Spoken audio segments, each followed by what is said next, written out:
Одночі осенью чує не тає, і стала я не весело, суп огорнув яє. Шкода їй опадаючих листов і мотыльков, шкода їй оглядаючих виражу голову.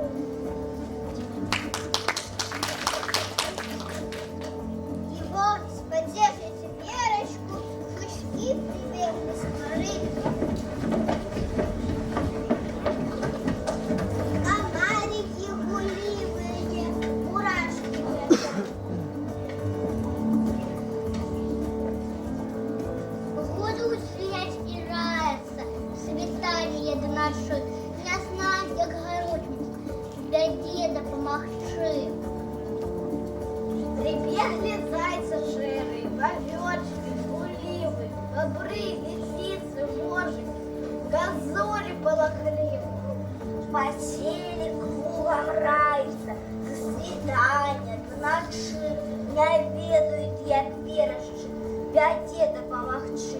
Усёй сям'ёй з'явіться, чотирукі строкатые, глушцы, вороны с совами, ды з дятлами насадами.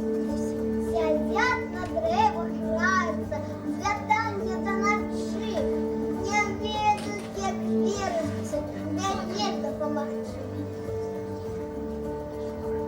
Почув про гэта паўчол, пытае, што за гул? Моя сябры таварышы, як-небудзь памагу?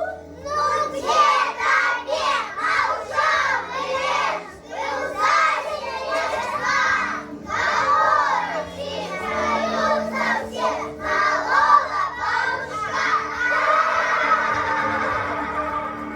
І ён па павуціначцы пакрыўджаны палез. Домой под лист ореховый, у хмызняки, у лес. А я настала ножика, все месяцы зазял. Ён паутину тонкую, хутчэй знаваць пачаў.